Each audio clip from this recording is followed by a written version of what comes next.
Marami man tayong kapalpakan sa buhay, marami tayong mga mistake, marami tayong shortcoming, but I want to tell you this, hindi sapat yung mga bagay na ginawa mo, kahit gaano pa yung kasama, kahit gaano kalaki yung kasalanan na nagawa mo, kahit gaano katindi, no, yung ginawa mo na sa tingin mo, magagalit sa iyo ang Panginoon, I just want to remind you na yung pag-ibig ng Diyos ay hindi nagbabago. It is unending. Amen po.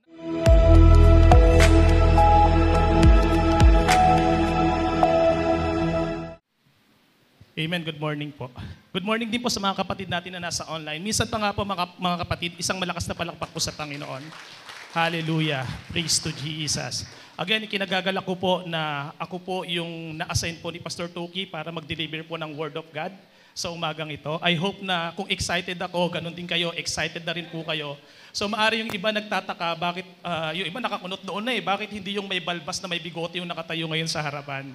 Bakit iba ata ngayon? But you know what, kapatid? No, hindi naman kasi sa kung sino yung nakatayo Hindi naman sa kung sino yung nagsasalita Ang issue dito, kung yung puso mo ba talaga ay tama at totoo na nandito ka, na yung motibo mo ay maranasan ang presensya ng Panginoon. Kasi sa totoo lang po, kahit magbugtong hininga lang ako dito, makaka-receive ka No, kung totoo yung puso mo, dahil kaya kang kausapin ng Panginoon kung nasaan ka man ngayon. Mag-isa man kapatid natin na nasa online, hindi hadlang yung distansya para hindi ka maabot ng Panginoon. At naniniwala ako na bawat isa po sa atin ngayon ay makaka-receive po ng salita ng Panginoon. Amen po ba doon? Amen. Bawat isa po sa atin, hindi po tayo lalabas, hindi po tayo uuwi sa silid na ito na hindi po natin daladala o bitbit ang pagpapala ng salita ng Panginoon. Amen po ba ron? Amen. Praise God. So, let's dive into the Word of God. Hindi ko na po patatagalin pa. So, dumako na po tayo sa salita ng Panginoon. Nasa akin pala yung Peter.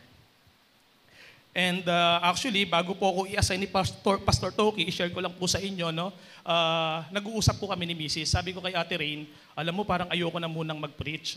Bakit? Hindi dahil sa ayoko na muna talagang mag-preach, kundi sabi ko, napakaganda ng series natin ng mga nakaraan about launch out. Amen po ba? Then nung nakaraan, nagkaroon din ng great catch. Sabi ko, parang gusto ko lang munang mag-receive ng Word of God. Kasi sa totoo lang, naka-great catch po talaga ako spiritually. And naniniwala ako na hindi lang ako, nung mga nakaraang linggo, marami po sa atin ang nag-breakthrough. Amen po ba? Amen. Kaya sabi ko, ayokong maputol yung momentum. Pero, of course, alam naman po natin, it's not my will, but His will be done. Amen? Hindi ang kalooban ko, kundi ang kalooban ng Panginoon. Kaya nung inassign ako ni Pastor Toki, this is it. Ito na po yun. No? Wala pong dahilan to say no sa Panginoon. Alam mo, kung nakikilala mo yung Panginoon, makakalimutan mo yung word na no, na hindi ko kaya, na hindi pwede, na hindi pa ako handa. Pagkakilala mo ang Panginoon, at pag alam mo na yung word ay galing sa Panginoon, all you have to do, kapatid, is to say yes to the Lord. Always yes to the Lord. Huwag mong tignan yung kung ano yung meron ka, kundi tignan mo kung ano yung meron siya. Amen po ba? So ngayon, let's dive into the Word of God. Pinamagatan ko po itong Re-Encounter with Jesus. Nagkaroon po ako ng struggle. Actually, huling-huli ko na po nagawa yung title bago po yung mensahe. Kasi kada nagbabasa ako, nag-aaral ako ng Word of God, binabago po ng Panginoon So dito ako nag-end up, Re-Encounter with Jesus. Bakit po? Marami po sa atin ngayon, naniniwala ako na majority po na nakaupo ngayon, maging sa mga nasa online, na hindi na po tayo bago pagdating po sa pagkakilala po natin sa Panginoon. At kung meron mang bago dito, sino po ba mga bago rito? Yung mga less than 6 months na nakakilala sa Panginoon, meron po ba? So, kung meron mang mga bago rito, naniniwala ako na long time ago, nahahalata mo na, nakikita mo na at nararamdaman mo na tinatawag ka ng Panginoon. Maari, medyo sobrang busy lang tayo sa buhay, kaya hindi natin napapaunlakan yung paanyaya ng Panginoon. And this time, kapatid, sabihin mo, this time, ngayong araw na to, kapatid, naniniwala ko, nakakatagpuin ka ng Panginoon. Kakatagpuin kang muli ng ating Panginoon. Again, re-encounter with Jesus. So basahin ko po sa inyo yung verse na gagamitin po natin. Ito po ay makikita sa Book of John, last chapter ng Book of John, chapter 21, verses 1 to 13. Ang sabi dito, later Jesus appeared again to His follower by Lake Galilee, or to Sea of Galilee, or to Sea of Tiberias. Pareho lang po yun. So nagpakita daw po ang Panginoon. Ngayon kapatid, pagka nabasa niyo po yung unang word na later, kasi sa ibang translation, after this, sa Tagalog version naman sabi, pagkatapos nito, so para mas maintindihan mo pa yung susunod, balikan niyo po yung previous. No, yung previous verses. Ngayon sa verse 20 kasi kapatid, ang sentro nito is yung appearances ng Panginoon after ng kanyang pagkabuhay na magmuli. Yun po yung kwento nito. Yun po yung context ng previous chapter, which is chapter 20. Amen po. So ang Panginoon, unang beses po siyang nagpakita kay Mary Magdalene doon sa tomb. And you know what? Ang sabi ng Panginoon kay Mary Magdalene, the first message of the Lord, ang sabi niya ron, "Tell to my brethren, I am ascending to my Father and your Father, and my God and your God." No, kaya ang ginawa ni Mary Magdalene, dali-dali po siya, pumunta po siya sa mga disipulo. And that time, yung mga disipulo, takot po silang lumabas ng bahay. Nandun lang po sila sa hideout nila. At ito rin po, yung kauna-unahang nagpakita ang Panginoon sa mga disipulo. Nandun po sila sa hideout nila, nakalapat po yung pintuan at nakakandado. No, magkakasama po sila ron, nagpupulong sila. Then all of the sudden, or immediately, ang Panginoon, He stand in the midst of them. Nagpakita ang Panginoon. Wala nang katok-katok, wala nang entrada, immediately tumayo ang Panginoon at nagpakita sa kanilang harapan. At ang sabi ng Panginoon, "Peace be with you." Alam mo kapatid, pagka ikaw ay nasa Panginoon, hindi mo lang maririnig ang peace be with you, kundi ito yung mararanasan at mararamdaman. Amen po ba? Ang sabi ng Panginoon, "Peace be with you." And sobrang nagalak po yung mga disipulo nung nakita nila ang Panginoon. But unfortunately, wala po doon si Thomas. Asan si Thomas? No? Hindi ko po alam. Baka kayo, alam nyo po. So, i-share nyo po sa akin. During that time, wala po si Thomas. At hindi naman din po sinabi sa Biblia kung nasan si Thomas. So, ang nangyari, sabi ng mga disipulo nung dumating na si Thomas, nagpakita sa amin ng Panginoon. Ang sabi ni Thomas, "Hindi ako naniniwala hanggat hindi ko nakikita yung sugat sa kanyang mga kamay o nahahawakan man, maging ang sugat sa kanyang tagiliran." Naalala niyo po yung kwento?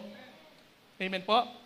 O, salamat sa limang nagbabasa ng Bible. Amen. So salamat ha. So yung kwento na yon kapatid, no? Sabi nila, hindi talaga naniwala si Thomas. So after 8 days, bumalik ang Panginoon. It is the second time na nagpakita siya sa mga disciple, bumalik sa Panginoon, at ang pagbalik niya, kapatid, alam mo ang ginawa ng Panginoon? Sinadya niya si Thomas. Personally, intentionally, lumapit siya kay Thomas at pinakita niya, "Thomas, ito ang aking mga sugat." No? Pinakita niya kung sino siya.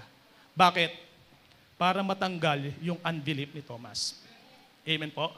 Para alisin yung unbelief ni Thomas. So ganun din po sa atin mga kapatid. Ngayong araw na to, kakatagpuin tayo ng Panginoong muli para tanggalin po yung unbelief na natitira po sa ating puso. Kasi sa totoo lang kapatid, hindi ka makaka-breakthrough or mahihirapan ka na maranasan yung kapangyarihan ng Diyos sa buhay mo hanggat daladala mo yung pagdududa. Amen po? Handa na po ba tayo? So basahin ko po ulit. Sabi, "This is how it happened. Some of the followers were together, Simon Peter, Thomas, called Didymus, Nathanael from Cana in Galilee, the two sons of Zebedee, and two other followers. Simon Peter said, 'I am going out to fish.' Sabi ni Peter, 'Mangingisda ako.' The other followers said, 'We will go with you.' All of them went out and got into the boat. They fished that night but caught nothing." No? They caught nothing. Wala po silang nakuha. Sa madaling sabi, yung pangingisda po nila ay wala pong nangyari. Nga po, sa madaling sabi, para mas maintindihan natin. Amen? Sabi, they caught nothing. Early the next morning, Jesus stood on the shore, but the followers did not know it was Jesus. Hindi nila na-recognize na ang Panginoon yung nasa dalampasigan. Okay, ngayon, itong si Jesus, ang sabi niya, "Friend, mga kaibigan, have you caught any fish?" May nahuli ba kayo? No? Alam niyo, bad trip no? Wala ka nang nahuli, meron pang sisigaw sa dalampasigan kung tatanungin kung may nahuli, bad trip, no? Pero dito, ang sabi nila, "No, wala kami nahuli." Then ang sabi ng Panginoon, "Throw your net into the water on the right side of your boat." Ihagis mo sa tubig ang lambat sa kanang bahagi ng bangka. "You will find some fish there." So they did this. Ginawa nila, kapatid. They caught so many fish that they could not pull the net back into the boat. Sa madaling sabi, nung sumunod sila sa Panginoon, no, talagang sobrang dami ng kanilang huli na halos hindi na po nila mahila yung lambat pabalik sa bangka. Nakuha po natin. The follower Jesus loved very much said to Peter, alam niyo itong account na itong sumulat si John. Tingnan mo kung paano niya sinulat, no? Kung paano niya pinakilala kung sino siya. The follower Jesus loved very much. So sana ganun din po tayo, no? Pagka pinapakilala mo, ako si ganito, no? Ako si Allen, yung sobrang iniibig ng Diyos. No, sana ganun din po tayo. Sabi rito, the follower Jesus loved very much said to Peter, "That man is the Lord." When Peter heard him say it was the Lord, he wrapped his coat around himself.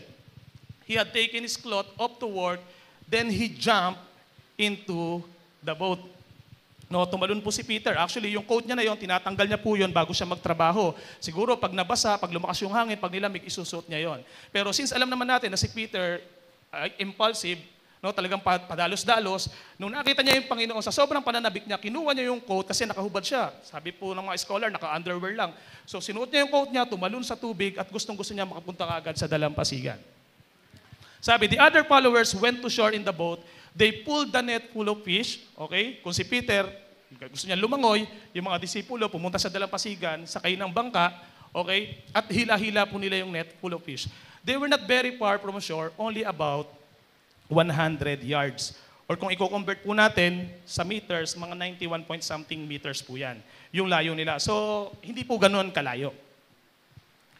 Amen? At ang sabi rito, when they stepped out of the boat and into the shore, they saw a fire of hot coals. There were fish on the fire and the some bread there too. Then Jesus said, bring some of the fish. No? Dalhin nyo yung ilang mga isda na nahuli nyo. Again, dalhin nyo yung ilang mga isda na nahuli nyo. No? Ang sabi ng Panginoon. Alam nyo kapatid, kapag ka ikaw pinagpala ng Panginoon, huwag ka naman maging madamot sa Diyos. Dalhin mo at ibalik mo yung blessing na tinanggap mo sa Panginoon. Ano man yung ma-achieve po natin sa buhay, no, talagang ibigay natin kung ano yung nararapat na para sa Diyos. Kasi sa totoo lang, ang Diyos naman talagang nagpo-provide eh. Yes, totoo, nagpagod ka, nag-effort ka, no, nagpuyat ka, kumita ka. But at the end, kung susuriin at aaralin mo mabuti, ang lahat ng mga bagay na ito ay nagmula sa Panginoon. At kung titignan nyo po yung passage na to, mga kapatid, yung passage na to, pag binasa nyo, magdamag nagpagod, nag-effort. So it's not the fruit of their hard work. Hindi ito bunga ng kanilang pagsisikap. Bunga ito ng alin? Bunga ito, it is the fruit of their obedience. Nung sumunod sila sa Panginoon, biruin mo, magdamag, nagtrabaho, walang kita. Nung sinabi lang ng Panginoon, ihagis mo sa kanan, nung sumunod sila, napakarami po ng isda na kanilang nahuli. Amen po.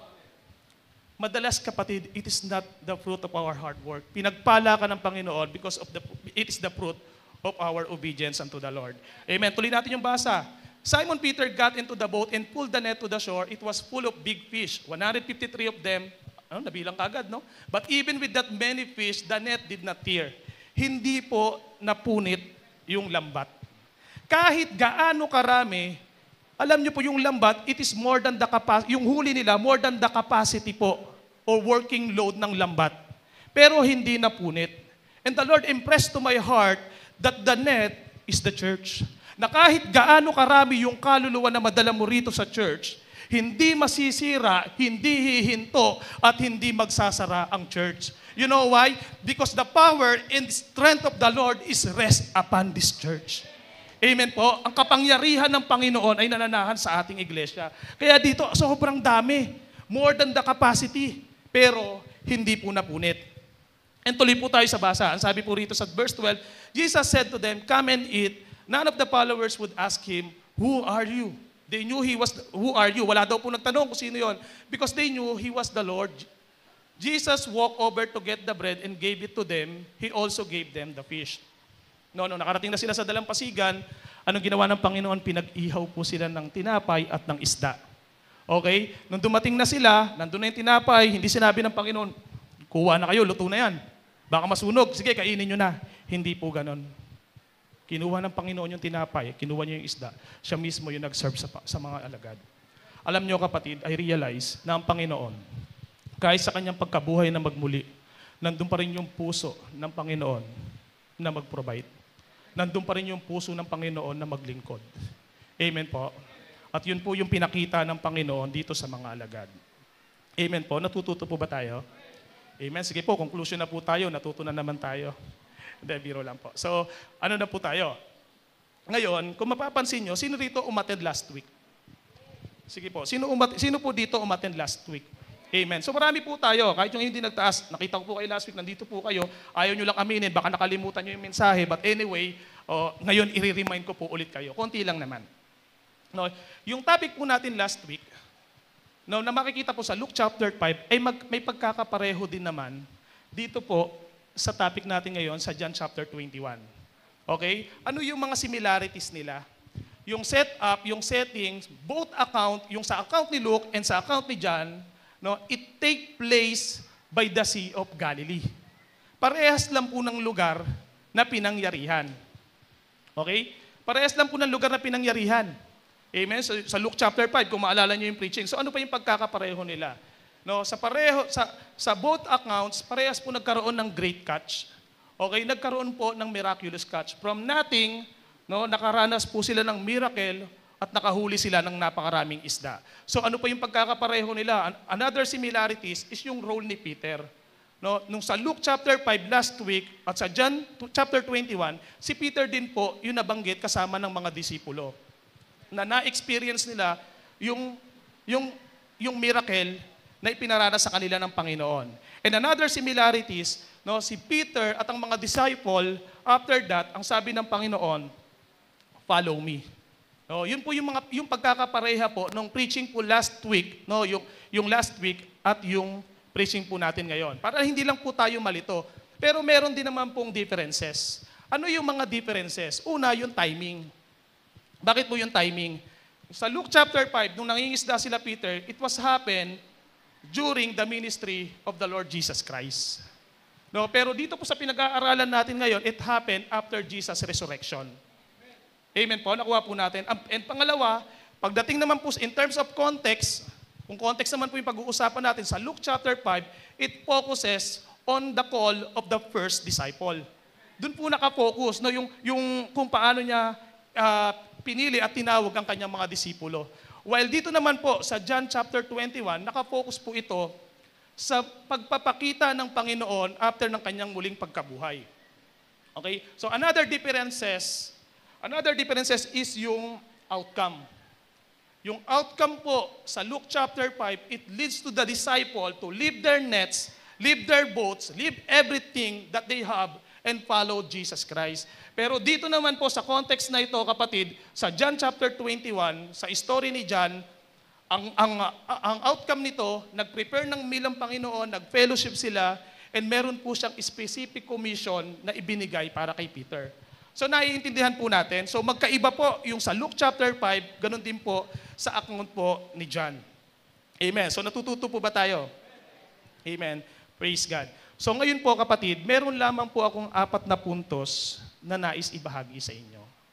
And sana po, itong 4 na puntos na ito ay mag-minister po sa bawat isa po sa atin.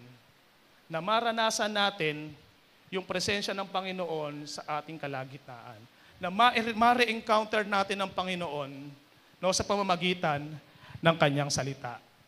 Amen. Sige po, proceed po tayo. Ang first point po natin, kapatid, na ibabahagi ko po sa inyo,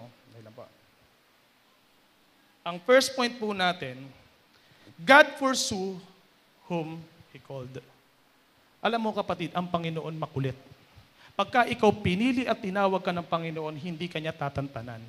Kaya ka nga nandito ngayon, hindi dahil sa in-invite ka ng katabi mo o dahil pinalo up ka ng leaders mo, kaya ka umattend. Ito po ay galaw ng Panginoon. Kaya huwag kang mairita o huwag kang makulitan sa mga tao na nagpa-follow up sa'yo. No? Lagi mong isipin, pagka inaanyayahan ka sa gawain ng Panginoon, it is the Lord. And kung mapapansin nyo mga kapatid, no, dito po sa kwento po kanina na ating binasa, hindi ko pala nailagay dito. Yung kwento po kanina na ating binasa, no, ang sabi ng Panginoon, from now on, I will make you a fishers of men. Ay, sabi ng Panginoon, nung sa Luke chapter 5, during His ministry, nung tinawag niya yung mga disipulo, ang sabi niya, from now on, after ng great catch siya, I will make you a fishers of men. Pero anong nangyari sa mga disipulo? Nung akala nila, wala na ang Panginoon, pinako na sa krus, inilibing na, akala nila doon na nagtatapos yung panawagan nila sa Diyos. No? Kaya ang Panginoon, sabi ko nga, no, kami lang ng Panginoon, Lord, ikaw talaga, Lord, medyo papansin. No? Sa totoo lang, kapatid, gagawa at gagawa ng paraan ng Panginoon para mapansin mo siya. Tandaan mo, kapatid, hindi ikaw ang humanap sa Panginoon, ang Diyos ang humanap sa iyo. Amen po. So, bumalik sila sa dati nilang buhay. So, ganun din po sa atin mga kapatid, tayo bilang mga Kristiyano. Alam mo kung minsan pagka tayo po, no, yung because of the challenges, difficulties in life, no, ito po yung nagtutulak sa atin para lumayo po tayo sa Panginoon kung minsan. Kasi inaakala natin yung paglayo, diyan tayo mas magiging productive sa negosyo, mas magiging effective sa trabaho, mas magiging mahusay tayo sa pag-aaral. Yun kasi yung mindset natin, na nakalimutan natin na ang paglayo sa Panginoon, ito po yung simula ng ating pagbagsak. Kapatid, wala ka pong mapapala o wala tayong mapapala kung tayo po ay aalis sa presensya ng Panginoon. Lagi po nating tatandaan yan. Ang kailangan po natin sa buhay, walang iba kundi ang Panginoon. At ito po yung kagandahan. Bagamat ikaw ay nagpasaway sa Panginoon, no, bagamat ikaw ay gumawa ng sarili mong mundo at sarili mong buhay, ipupurso ka ng Panginoon. God will bring you back on track. Ibabalik ka ng Panginoon. Amen po ba? Nakuha po natin. Naalala ko lang po, nung kabataan ko po, madalas po, umaattend na rin po ako sa mga church. Umaattend ako sa Catholic, umaattend ako sa Seventh-day Adventist, since Adventist po kami. And umaattend din po ako sa mga born-again church. And nung college, umaattend din ako ng retreat, no, siguro mga 4 days, 3 nights. No, umattend po ako. So, ibig sabihin, nakakarinig na po ako, familiar na po ako sa mga worship song, nakakarinig na po ako ng Word of God. But that time, sarado po yung puso ko.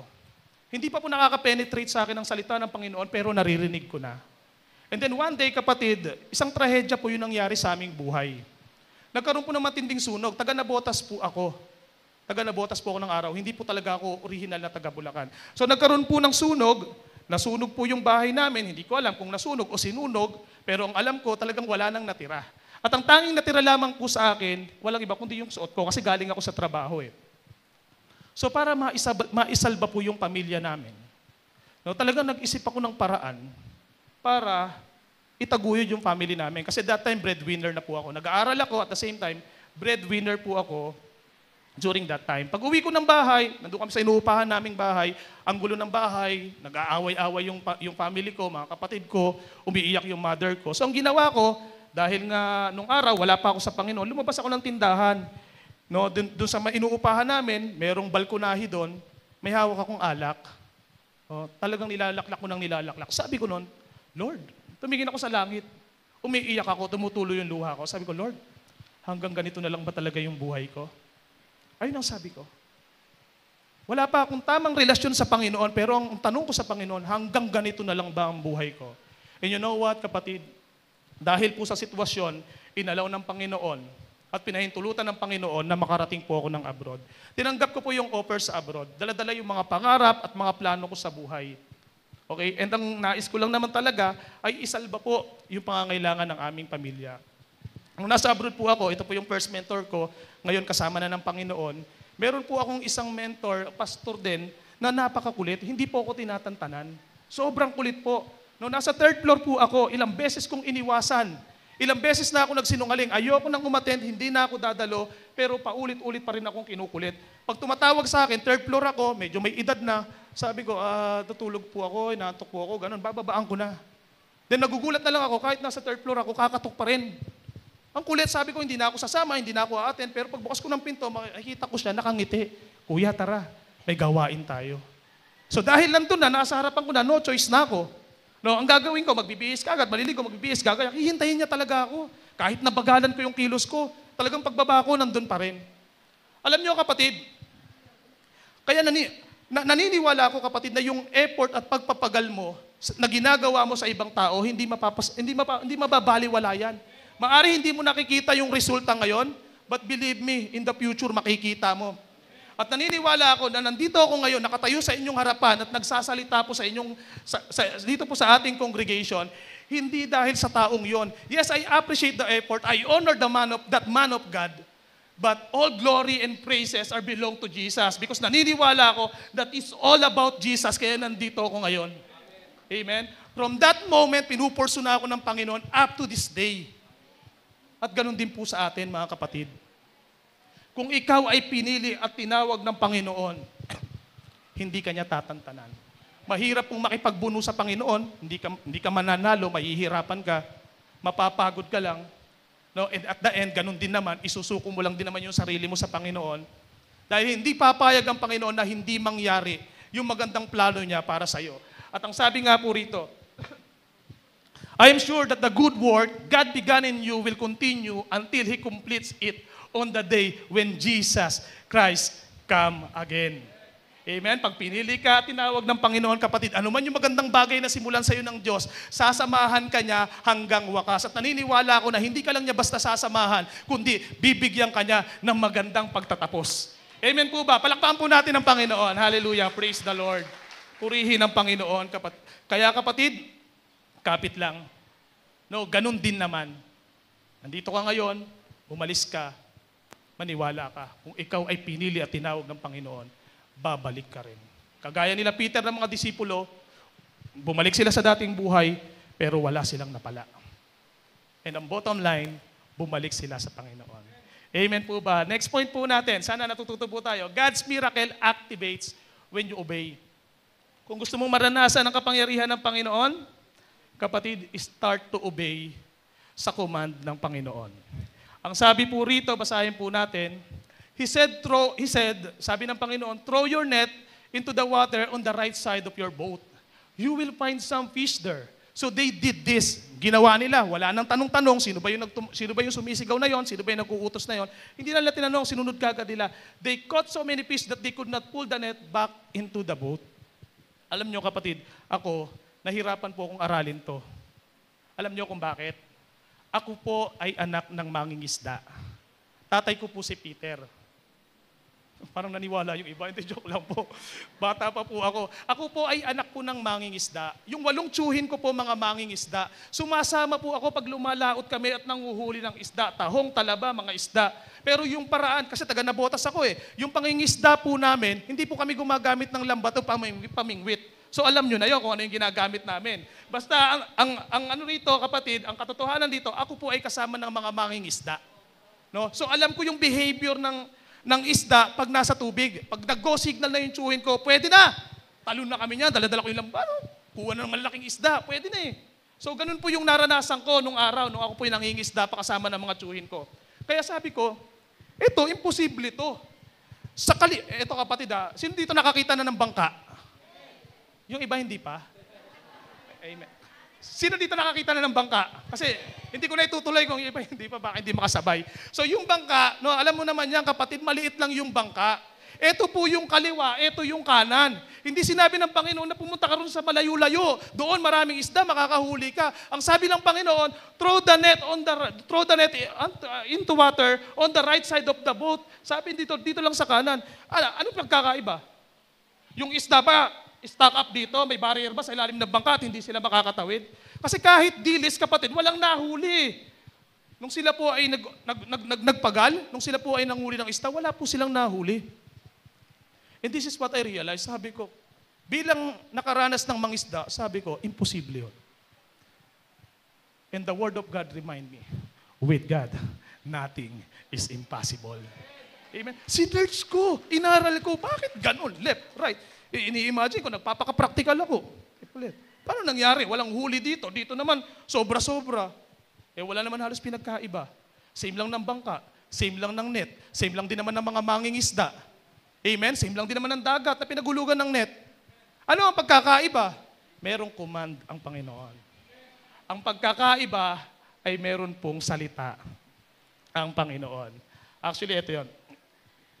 Sabi ng Panginoon, kaya nga mahalaga na tayo po ay sumusunod. Sabi doon, those who accept my commandment and obey them are the ones who love me. And because they love me, my Father will love them. And I will love them and reveal myself to each of them. Totoo bang mahal mo ang Panginoon, kapatid? So ipatunayan mo sa pamamagitan ng pagsunod. Patunayan mo sa pamamagitan ng pagsunod. Kasi hindi po pwede na mahal lang natin ang Panginoon sa puso, ay sa nguso, pero hindi sa puso. Kaya kung totoo, kapatid, na ikaw ay umiibig sa Panginoon, sundin mo ang command ng Panginoon. Ako naniniwala ako na baka naman wala naman talagang problema sa company mo, kapatid. Wala naman talagang problema sa negosyo, or baka wala naman talagang problema sa eskwelahan kung bakit ka nababurnout or kung ano man. Baka naman meron lang talagang kulang. Amen? Kasi dito, same lang din naman. Wala namang binago eh. No? Meron lang nadagdag. Ano yon? Kundi ang salita ng Panginoon. And if you want to experience the miracle of God sa buhay mo, kapatid, no, start to listen to the Word of God and obey His Word. Kaya importante, kapatid, na tayo po is nakakarinig po tayo, no, ng salita ng Panginoon. Amen po ba ron? Handa na po ba? Pagka-obedience, medyo malungkot tayo no? Amen po ba doon? Amen. Handa po ba tayong sumunod sa Panginoon? O ano susundin mo? Yung word niya. Paano, saan mo kukuhanin yung word niya? Magbasa po tayo ng Biblia. No? Ugaliin po natin at maging habit po natin na magbasa at makinig ng salita ng Panginoon. At pag may pinagagawa sa iyo ang Panginoon, huwag mo nang i-delay. Kasi pwede namang sabihin kanina nila, Peter, teka lang Lord, maya-maya na, matumal dito Palipasin muna natin mga 1 oras, 2 oras, baka mamaya, nandyan na yung isda, nagtipon-tipon na. No, pero at that very moment, kapatid, nung meron ng word ng Panginoon, ihagis mo sa kanan. Ginawa nila, they did this, and ang sabi po dyan, napakarami pong isda ang kanilang nahuli. Amen po ba? Sige po, palakpakan po natin ang Panginoon. And pangatlong puntos po natin. Pangatlong points is, God prepares something for you. Kayo ba, kapatid, naniniwala pa na may magandang bagay na inihanda po ang Panginoon para sa atin? Kasi baka naman, dahil naisip mo na napaglipasan ka na ng panahon, medyo umiidad na, medyo mahina na ang pangangatawan, akala natin ay hindi na natin mararanasan yung maganda at saganang buhay habang tayo ay nabubuhay. No, alam nyo, kapatid, merong magandang bagay na inihanda ang Panginoon. Ang sabi rito, when they landed, they saw a fire of burning coals there with fish on it and some bread. No, nung sila po ay nakarating na sa dalampasigan, nung lumapit na sila sa Panginoon, ano daw yung naabutan nila? Loaves and bread and fish. Amen? And yung bread and fish, it symbolizes the provision of God. Pagka lumapit ka sa Panginoon, if you come closer to God, kapatid, you will be provided. No? Kapag ka nag-step out ka sa comfort zone mo at pinili mo na sumunod sa Panginoon, you will be sustained. Hindi ka pagkukulangin ng Panginoon. No? Pagdating nila, nakahanda na ang lahat. Amen po ba? Amen po ba, mga kapatid? Ang kinin po natin at sa araw-araw, i-declare po natin na, Lord, maganda ang plano mo sa akin sa araw na ito. Lord, may gagawin ka, Lord, at pagpapalain mo ko, iingatan mo ko. Dapat marunong tayong mag-declare. Marunong tayong mag-claim kung ano yung mga magandang bagay na nais ng Diyos para po sa atin. At naniniwala ka ba, kapatid, na hanggang ngayon, iniisip ka pa rin ng Panginoon? Amen. Tignan mo, basahin po natin to. How precious are your thoughts about me, O God? They cannot be numbered. Ang sabi po ni David, hindi ko lubos na maisip, hindi ko lubos na maunawaan o maipaliwanag yung mga bagay, yung mga plano na iniisip mo at yung mga bagay na binabalak mo para sa akin. Sobrang dami daw. Ang sabi nito, they outnumbered the grain of the sun. Higit pa po sa dami ng buhangin. Amen? Maganda po, kapatid, ang plano ng Diyos para po sa atin, ang gusto ng Panginoon ay pagpalain ka. Alam nyo kung minsan, ang problema lang talaga is yung puso natin. No, na meron tayong mga unbelief. Yung puso natin na pinatitigas natin every time na may pinagagawa po ang Diyos. Pwede ba, kapatid, after ng message na ito, mga kapatid, simulan po natin magtiwala sa Panginoon at asahan po natin, be expectant na may inihanda po ang Panginoon sa bawat araw ng ating buhay. The Lord is always ahead of time. Alam niya na po kung ano yung mangyayari in the future. Hindi pa dumarating yung araw ng bukas, kapatid, may magandang plano na ang Diyos sa buhay mo. Ang tanong dito, tinatanong mo pa ba ang Panginoon, sa bawat paggising mo sa umaga, Lord, ano ba yung bagay na nais mong ipagawa sa akin sa araw na ito? Amen po? Again, kapatid, nasa puso't isip po tayo ng Panginoon at maraming plano, pinaplano at binabalak ang Diyos para po sa atin. At ito po ay para po sa ating ikabubuti. Not to harm us, no, kundi para i-bless po ang bawat isa po sa atin. At ang nakakatuwa rito, kapatid, hindi ka lang pinaghahandaan ng Panginoon dito sa lupa. Kasi ang sabi rito, in my Father's house are many mansions. Amen? If it were not so, I would have told you, I go to prepare a place for you. And if I go and prepare a place for you, I will come again and receive you to myself, that where I am, there you may be also. Yung preparation ng Panginoon para po sa atin, kapatid, ay hindi lamang po panlupa. Hanggang langit po. Amen po. Yung katabi mo, maaari nangungupahan ngayon, o maging ikaw man, nakikitira lang, nangungupahan, nagtsatsaga sa maliit na bahay. Pero hindi mo alam, kapatid, yung mansion mo sa langit, itinatayo na. Inihahanda na ng Panginoon. So why do I need to tell this? Bakit kailangan ko sabihin sa inyo to, kapatid? Upang tayo, kapatid, yung emotion natin, yung feelings natin ay hindi lang nakabase sa sitwasyon natin dito ngayon sa lupa.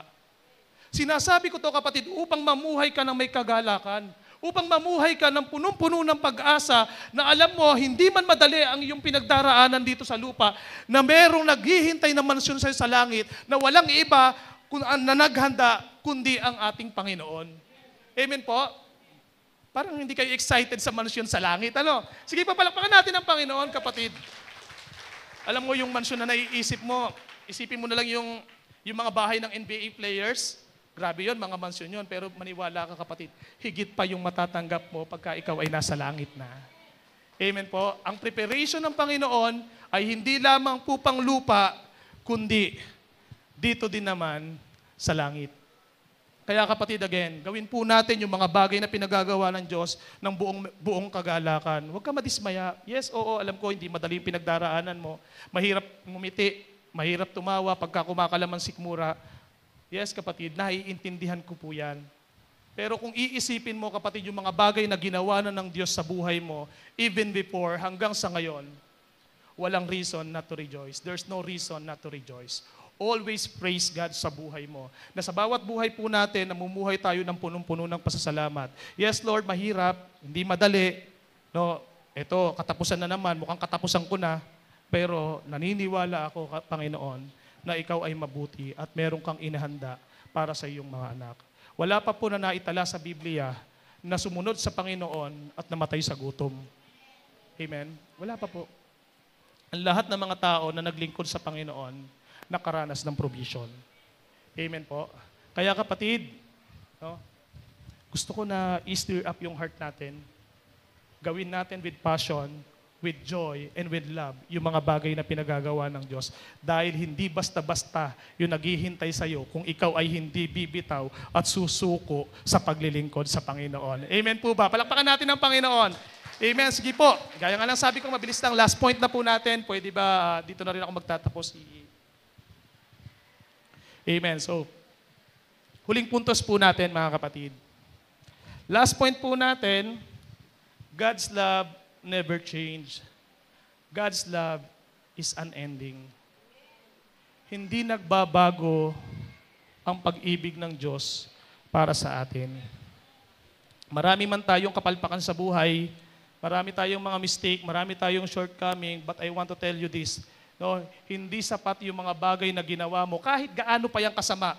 No, hindi mo na kailangan pa sabihin sa akin, hindi, Kuya Trev, ganito yung ginawa ko eh. Talagang pinagpapatay ko talaga yung mga langgam sa amin. Hindi, biro lang. No? Kahit gaano kalaki yung kasalanan na nagawa mo, kahit gaano katindi, no, yung ginawa mo na sa tingin mo, magagalit sa iyo ang Panginoon, I just want to remind you na yung pag-ibig ng Diyos ay hindi nagbabago. It is unending.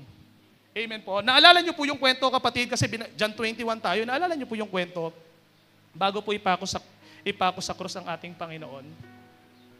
Amen. Ang Panginoon, nung nagsimula siyang magministeryo, 3 taon po. Nung nagsimula siyang magministeryo, pinili at tinawag niya yung mga alagad, tinuring niyang mga kaibigan, tinuring niyang mga anak, magkakasama silang nagmi-ministry, sabay-sabay silang kumakain, sabay-sabay silang natutulog. Nakita ng mga alagad yung mga himala na ginawa ng Panginoon. Amen. Sa loob ng 3 taon, napakaganda ng kanilang pinagsamahan. Pero ito, nung dumating yung pagkakataon na ang Panginoon, no, ay kinakailangan ng mag-alay ng kanyang buhay, si Judas na kanyang kaibigan, siya po ay ipinagkanulo. No? Ipinagkanulo siya ni Judas sa kakarampot na halaga. Amen po? Naalala niyo po yung kwento? Pero gayon pa man, hindi mo makikita sa Biblia na nagalit o sumama ang loob ng Panginoon kay Judas. Kahit alam niya na itong taong ito ang magkakanulo sa akin, hindi niya tinaboy, hindi niya pinalayas, magkakasama pa rin sila. And eto pa kapatid, yung mga disipulo na kanyang mga kasama sa pagbiministeryo, yung 11 disipulo, no? Lalo na si Peter, ang sabi ni Peter, hindi ako katulad ng iba. Ako, hindi kita iiwan. Handa akong magbuwis ng buhay. At ang sabi ng lahat ng disipulo, kami rin. Kaya din namin yon. Amen? Pero nung eto na, dumating na yung time na yung mga Romano, dadakpin na ang Panginoong Jesus, lahat po sila kapatid nagkulasan. Wala po ni isa ang natira. At si Peter na sobrang lapit sa Panginoon, sa di kalayuan, siya po ay sumunod. No? Parang eto na sana, at least man lang may sumunod, at least man lang may naiwan. No? At least man lang hindi lahat yung lahat ng disipulo naglayasan. Kasi nakikita ng Panginoon nandun si Peter, sumusunod sa kanya. Pero eto na, nung tines si Peter at tinanong, kilala mo ba siya? Sabi ni Peter, hindi ko siya nakikilala. Not once, not twice, but thrice. 3 beses ipinagkaila ni Peter na kilala niya ang Panginoon at meron siyang relasyon sa Diyos. Amen po? Naalala niyo po yung kwento? And this is it, kapatid. Nung ipinako na ang Panginoong Jesucristo sa cross of Calvary, naranasan niya yung matinding sakit, no? Yung matinding parusa, yung matinding hagupit, lahat ng kahihiyan ibinigay sa Panginoon, lahat ng kasalanan, no, ipinasal sa Panginoon, lahat ng naiisip nyo na pinakamatinding pwedeng pasakit ay ibinigay na sa Diyos. Amen. Hanggang siya po ay bawian ng buhay. Amen. At inilibing. And here is the catch, kapatid. Here is the good thing. Nung ang Panginoon, after 3 days, nung siya po ay nabuhay na magmuli, nung kinatagpo niya ang mga disipulo, ang sabi ng Panginoon, peace be with you. Walang halong galit, walang halong bitterness, walang halong paghihigante. Ang sabi ng Panginoon, peace be with you. Ang kapayapaan ay sumaiyo. Alam mo kapatid, naisip ko lang, okay lang kung yung ibang tao pagtaksi lang ka eh. No, okay lang kung yung kapitbahay mo, yung dati mong kaklase, o yung katrabaho mo, okay lang eh. Pero yung mga tao na kasama mo, na nagbiministeryo, na itinuring mong pamilya, itinuring mong mga kamag-anak, mga kapatid, mga kaibigan, sila pa yung tao na nang iwan sa'yo. Amen po. Kaya kung meron mang isang bagay na masakit na mararanasan mo dito sa lupa, yung pagtaksi lang ka eh. Nung mga tao na inaasahan mo at ng mga kaibigan mo. But here is the thing, kapatid. Ang Panginoon, hindi nagbago ang pag-ibig niya sa kanyang mga disipulo. Nakita niyo kapatid sa unang beses, no, sabi ng Panginoon, peace be with you. After 8 days nung bumalik siya, no, kinatagpo niya si Thomas kasi nga may panawagan si Thomas, inalis niya yung unbelief ni Thomas. And sa pangatlong beses, nung siya po ay nasa dalampasigan, sabi ko, ako Panginoon, dinamita ihahagis ko eh. Kung nandun ako sa dalampasigan, dinamita, sama-sama kayo dyan. Buti na lang hindi ako si Lord. No, ang sabi ng Panginoon, ihagis nyo sa kanan. Doon, makakahuli kayo ng maraming isda. And guess what? Nakahuli sila ng maraming isda. Imposible yun. Paano ko nasabi? Kasi sabi ni John the Beloved, it was Jesus. Si Jesus yun. Kasi kung yung lifeguard lang yun, tagalinis lang ng resort, imposible. Pero dahil yung imposible, naging posible at nagkaroon ng himala, tiyak ko, si Jesus yun. Amen po. Si Jesus yung nagkomanda yon, kay Jesus nanggaling yung word na yon. Amen po. At pagbalik nila sa dalampasigan, hindi yung Panginoon natatampo-tampo na sinusuyo-suyo ng mga disciple. Pagdating nila, nakaihaw na yung isda. Nakaihaw na yung tinapay. Handa na ang lahat. At hindi tumawag ang Panginoon ng waiter para mag-serve. Siya mismo. Kain kayo ha. Ito tinapay. Ito pa isda. Ha? Magpakabusog kayo. Alam niyo yung heart ng Panginoon, yung pag-ibig ng Diyos sa kanyang mga alagad. At naniniwala ako kapatid, kung gaano niya inibig yung kanyang mga alagad, ay ganun din po tayo. Na lubos tayong minamahal ng ating Panginoon. Basahin natin to mga kapatid. Sabi, my Lord, you are kind and merciful God. You are patient, loyal, and full of love. Yes, punong-puno ng pag-ibig ang Panginoon. At gaya nga ng sabi ko kapatid, ilang beses ka mang madapa, ilang beses ka mang matumba, ilang beses mo mang itakwil ang Panginoon, ilang beses mo mang takasan ng Panginoon, ibabalik ka ng Panginoon. You cannot outrun God. Kahit sabihin mong, ang bilis mong tumakbo, hindi ka makakatakbo sa Panginoon, maniwala ka kapatid, ipupurso ka ng Panginoon at ibabalik ka ng Panginoon. He will bring you back on track dahil may gagawin ng Panginoon at may ipaparana sa iyo ang Diyos. Amen po ba?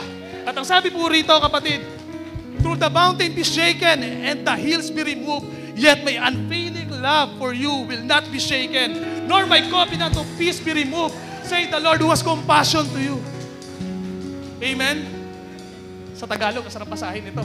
Gumuho man ang mga burol at bundok, ang pag-ibig ko sa iyo ay hindi mawawala, hindi matatapos, hindi magwawakas. Sabi, maging ang kasunduan ko sa iyo na ilalagay kita sa magandang kalagayan.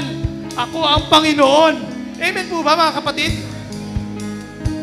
Heaven and earth will pass away, but the word of God still remain. Hindi nagbabago ang pag-ibig ng Diyos. Lahat sa paligid mo magbabago. Maraming mawawala, maraming lilipas, maraming lilisan, pero hindi ang pag-ibig ng Diyos. Kaya kung meron kang gustong pangawakan mo ang pag-ibig ng Panginoon. Ang inin mo. I-declare mo sa sarili mo, Lord, salamat. Dahil sa pag-ibig mo, na tiyak na maaasahan. Amen po. Nakuha po natin kapatid,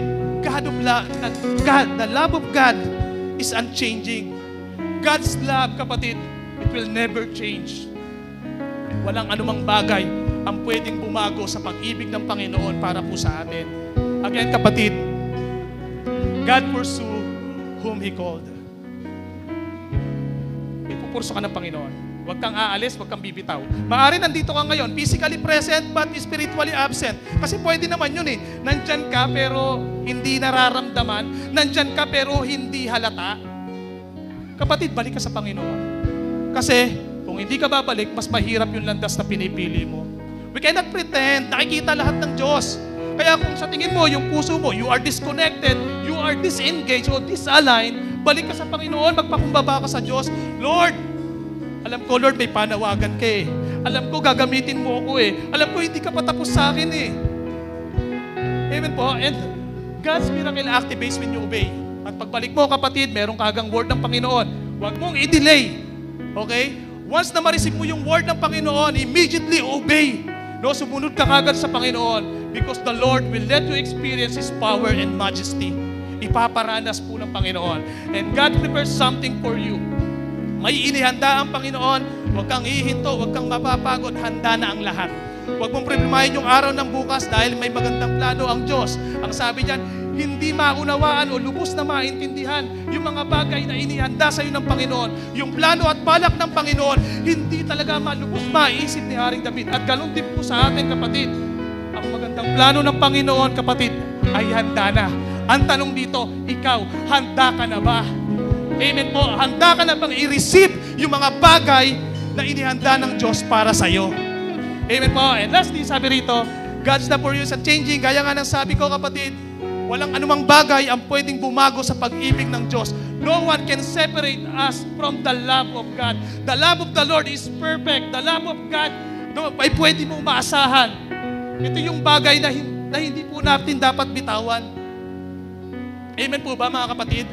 Sige po, anyayahan ko po kayo na tumayo. Amen, manalangin po tayo. Heavenly Father, in the name of Jesus, nandito ka ngayon, Panginoon, sa aming kalagitnaan. And you allow this day, Panginoon, to hear your word, Panginoon.